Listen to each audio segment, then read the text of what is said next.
우리 옆에 있는 분들 인사하겠습니다. 사랑합니다. 축복합니다.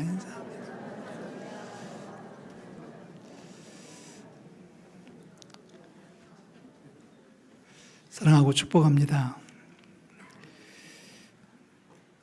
우리 성가대 찬양이 너무 조용히 은은하게 울려 퍼져서 앞에서 이렇게 보니까 눈 감고 계신 분들이 많이 계시더라고요. 그래서 목사는 걱정합니다. 야, 오늘 설교 시간에 다들 자겠다. 이보 예배 때는 한 분도 안 주무셨어요.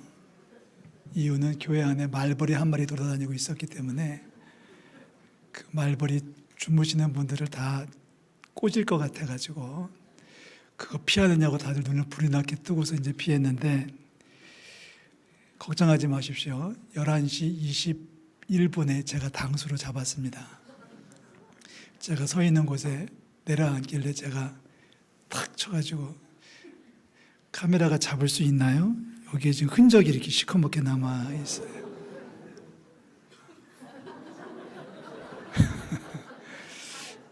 그래서 걱정된다는 거예요. 말벌도 없지. 주께서 우리를 깨워주실 줄로 믿습니다. 제 마음이 막 들떠 있는 것은 오늘 제가 등산 가기로 했거든요, 오후에.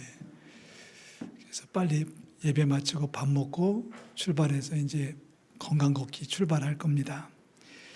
오늘 좋은 오후가 될 수 있기를 주의 이름으로 축복합니다. 아무것도 신청 못하고 아무것도 못하시는 분들은 그냥 밥 먹고 올라와서 이 자리에 앉아 계시면 영화를 볼 거예요.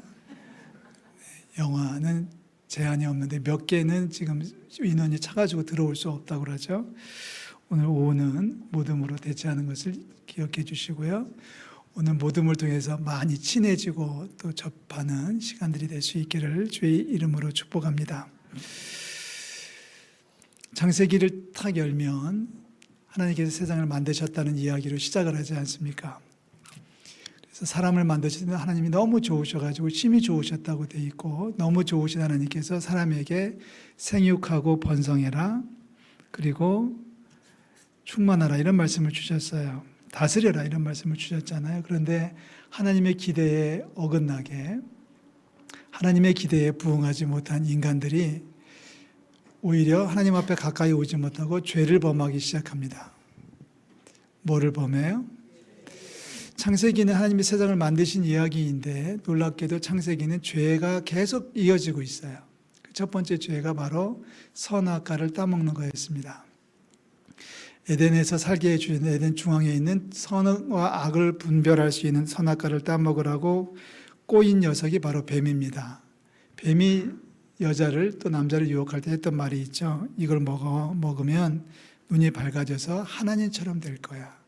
네가 하나님이 된다니까, 이런 말로 유혹을 했어요. 첫 번째 죄입니다. 첫 번째 타락 사건이었죠. 그러고 나서 얼마 있다가 아들 가인이 동생 아벨을 쳐 죽이는 사건이 벌어집니다.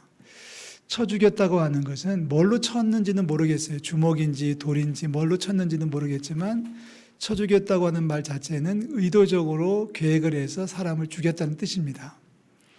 그러니까 가인은 아벨을 죽였어요. 의도적으로 계획을 해서 아벨을 죽였는데 죽이게 된 동기가 분명하죠. 너 아니면 내가 하나님 사랑을 독차지할 수 있는데 네가 드린 제물은 하나님이 받으시고 내가 드린 건 받지 않으시니까 가인이 오해를 한 거죠. 하나님의 사랑을 요만하게 제한을 해서 하나님의 사랑을 독차지하기 위해서 가인은 아벨을 쳐서 죽였어요. 자, 사건이 이렇게 계속 이어지니까 하나님께서 계획을 바꾸십니다. 야, 내가 사람을 만든 게 잘못 만든 거 아닐까?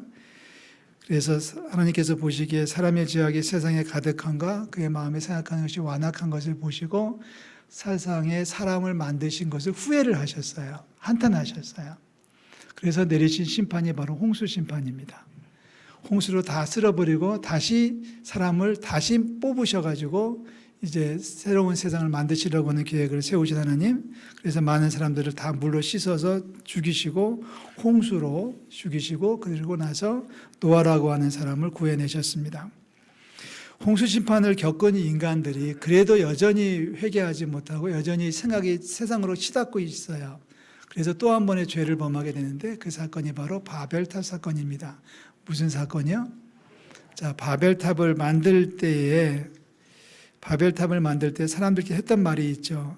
자, 우리가 벽돌로 돌을 대신하고 역청으로 흙 진흙을 해서 탑을 쌓자. 성읍과 탑을 쌓아서 우리의 이름을 꼭대기까지 올리자.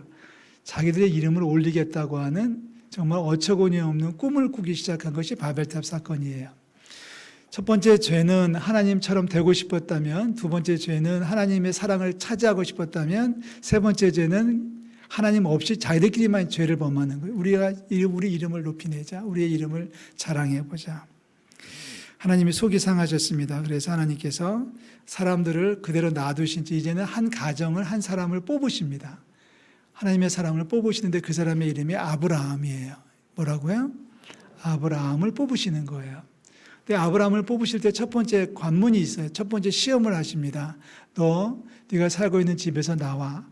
아버지하고도 헤어지고 친척들하고도 헤어지고 고향도 떠나서 내가 너한테 지시할 땅으로 와. 출발해라고 말씀하셨을 때 아브라함은 영문도 모른 채 어떤 권세에 눌려가지고 부르심에 응답해가지고 집을 떠나고 고향을 떠나서 그 멀리 가나안 땅으로 들어옵니다. 합격한 거예요. 일단은 합격한 거예요. 그런데 아브라함은 아직 하나님이 누군지 잘 몰라요. 아브라함이 믿음의 사람이 되고 아브라함이 하나님의 사람이 되는 결정적인 사건이 오늘 우리가 읽었던 14장 사건이에요. 우리는 오늘 설교 제목으로 아브라함 하나님을 배우다라고 세웠습니다. 하나님을 배우는 거예요. 자, 보세요. 창세기 14장에서 보면 전쟁이 터집니다. 4개의 도시와 5개의 도시가 서로 패를 만들어가지고 패싸움을 벌려요. 전쟁이에요. 그 전쟁통에 아브라함의 조카였던 조카 롯이 사로잡혀서 끌려갑니다. 얼마나 멀리 끌려갔냐면 저 북쪽 끝이라고 할 수 있는 단까지 끌려 올라갑니다. 헤브론에 살고 있던 아브라함이 이 소식을 듣고서 조카를 구하기 위해서 군사를 일으킵니다. 헤브론에서 단까지는 250km예요. 먼 길을 마다하지 않고 조카를 살려내기 위해서 구하기 위해서 아브라함이 318명이라고 하는 적지 않은 숫자를 거느리고 단까지 쫓아 올라가서 전쟁을 해서 이겼습니다. 이기고 조카 롯을 구출해내고 재물도 많이 얻어가지고 다시 남쪽으로 내려오는 이야기가 오늘 우리가 읽은 17절부터의 사건이에요. 아브라함이 고향 자기 본거지인 헤브론에 거의 도착할 때쯤 됐을 때 두 왕이 아브라함을 영접을 합니다. 한 사람은 소돔 왕 베라고 한 사람은 살렘 왕 멜기세덱이에요. 그런데 소돔 왕 베라는 알려진 게 별로 없지만 멜기세덱에 대해서는 딱 한마디 합니다. 지극히 높으신 하나님의 제사장이라는 거예요. 그리고 살렘의 왕이에요. 지금의 예루살렘을 의미하는 표현인데요. 예루살렘을 통치하는 도시국가의 왕으로서 제사장까지 겸임하고 있었던 멜기세덱이 아브라함을 환영합니다. 떡과 포도주를 준비해서 아브라함을 환영을 하는데 이 아브라함을 환영할 때 멜기세덱이 기가 막힌 이야기를 해요. 기가 막힌 이야기를 해요. 에어컨 꺼주세요. 잠깐만. 기가 막힌 이야기를 멜기세덱이 해요. 뭐라고 합니까? 천지의 주제이시요 지극히 높으신 하나님을 이야기해요.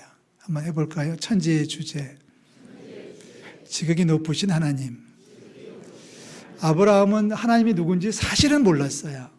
그냥 자기를 불러내서 내가 쫓아오긴 했지만은 하나님이 누군지 몰랐는데 멜기세덱이 지금 얘기를 하는 거예요. 천지의 주제이시요 지극히 높으신 하나님의 이름으로 아브라함을 축복해요. 그러니까 아브라함은 지금 처음 듣는 거예요. 하나님이 누군지를 몰랐던 아브라함이 처음으로 하나님은 천지의 주제라는 사실을, 하나님은 지극히 높으시다는 사실을 배운 거예요. 또 하나 배우는 게 있습니다. 또 하나 배우는 것이 그 20절 말씀인데요. 멜기세덱이 하는 말이에요. 너희 대적을 내 손에 붙이신 지극히 높으신 하나님을 찬송해라. 자, 아브라함은 첫째 하나님이 누군지도 몰랐고 천지의 주제라는 사실도 몰랐고 지극히 높다는 것도 몰랐는데 더군다나 또 하나 배운 것이 뭐냐면 대적을 내 손에 붙였다는 거예요. 지금까지 아브라함은 자기가 잘해서 전쟁에서 이겼다라고 생각하고 스스로 교만에 빠져 있었거든요. 그 먼 길을 쫓아 올라가서 전쟁을 해서 내가 이겼다, 조카를 찾아왔다, 전리품을 얻었다, 내가 전쟁에서 이겼다라고 생각했던 아브라함에게 지금 멜기세덱은 일침을 놓는 거예요. 너를 부르신 하나님이 누군지 알아? 천지의 주제야. 하나님이 세상과 땅을 만드셨고 하늘과 땅의 주인이셔. 지극히 높으신 분이야. 그분이 너에게 대적을 손에 붙여주신 거지 네가 이긴 게 아니야. 아브라함은 배우는 거예요. 놀라는 거예요. 그래서 아브라함이 이 사실을 마음속에 새겼습니다. 그리고 나서 천지의 주제시구나. 하늘과 땅의 주인이시구나. 지극히 높으신 분이구나. 나를 전쟁에서 이기게 하신 분이 하나님이시구나. 그래서 아브라함은 자기가 얻은 것 가운데 10분의 1을 멜기세덱에게 예물로 드렸다는 거예요. 이것이 일부입니다. 이 사건의 일부인데 21절부터 보면 이제는 소돔 왕이 나타나요. 소돔이라는 도시의 왕이었던 베라라는 사람이 아브라함에게 이렇게 이야기를 합니다. 야, 사람은 다 내가 가져갈게. 물건은 다 네가 가져. 이렇게 얘기를 해요. 그러니까 아브라함이 들었을 때 이 말이 안 맞아요. 이러면 안 되는 거예요. 내가 재물을 내가 다 가져가면 그 소돔 왕이 나한테 준 것처럼 소문이 나가지고 소돔 왕이 나를 부자가 되게 만들었다고 이상한 소문 나는 거 싫어요. 그리고 사람을 준다는 것도 싫어요. 그래서 아브라함이 소돔 왕에게 얘기합니다. 다 가지세요.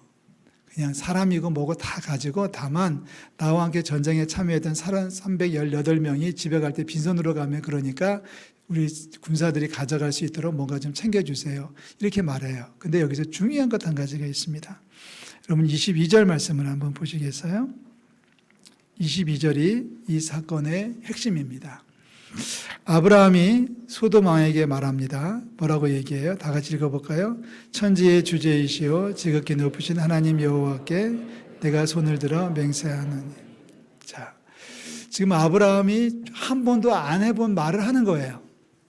한 번도 써본 적이 없는 말을, 한 번도 자기가 입으로 고백했던 말이 아니야. 한 번도 해본 적이 없는 말을 아브라함이 드디어 입을 통해서 털어놓습니다. 뭐라고 하냐면 천지의 주제이시고 지극히 높으신 하나님 여호와의 이름으로 내가 맹세하는데 너 다 가지세요.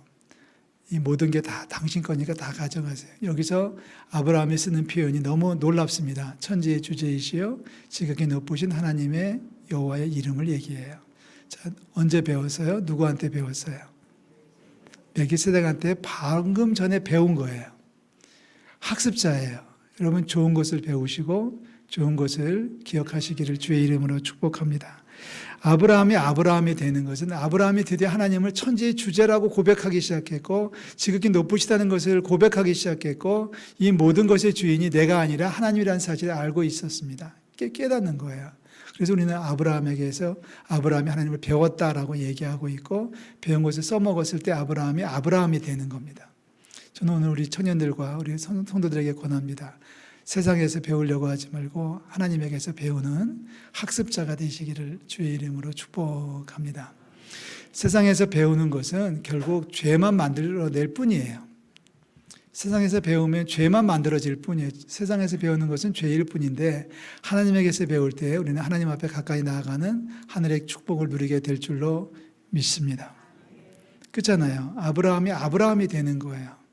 그 전까지는 아브라함이 잘 몰라요. 하나님이 누군지도 모르지만 멜기세덱을 통해서 아브라함은 하나님을 배운 거고 배운 것을 그대로 실천하면서 자기의 삶의 하나의 방향을 잡기 시작했어요.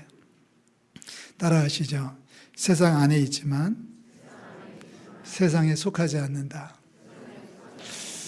자, 예수님께서 겟세마네에서 기도하실 때 쓰셨던 표현을 그대로 인용한 겁니다. 하나님 저들을 축복하셔서 세상 안에 있지만 세상 안에는 속하지 않게 해주세요. 세상 안에 있다는 것과 세상에 속하지 않은 것을 구분할 수 있어야 됩니다. 제가 3살 때까지 4살 때까지 엄마 따라서 여자 목욕탕을 갔어요. 저는 모르지만 저희 어머니가 그러셔요. 어렸을 적에 여자 목욕탕을 갔지만 저는 남자아이지 여자아이는 아닙니다.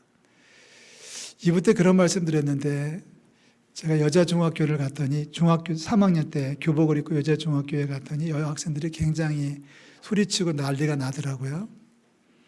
여자들이 그래요. 제가 잘생겼다는 것을 그때 처음 깨달았던 순간입니다.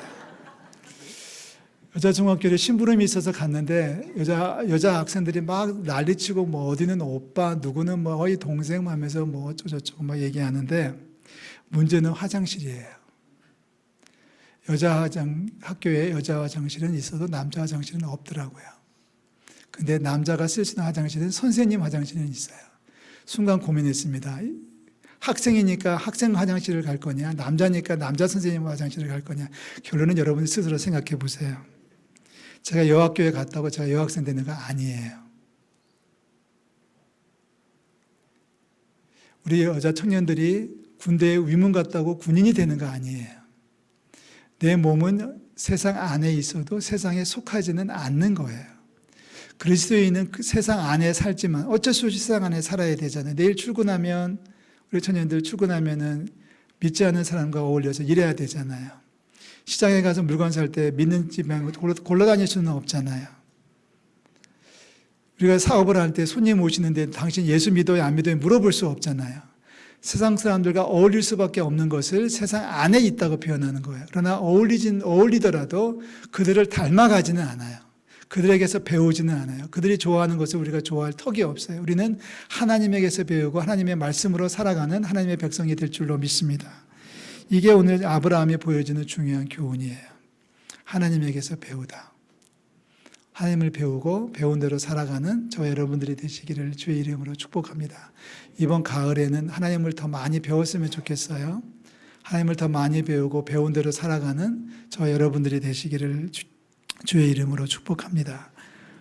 우리 안에 그리스도의 형상이 이루어지기를 바라면서 하나님을 배워나갈 때 성숙한 믿음으로 거듭날 수 있기를 우리 주님의 이름으로 축복합니다. 기도하겠습니다. 하나님 아버지 은혜와 사랑을 감사드립니다.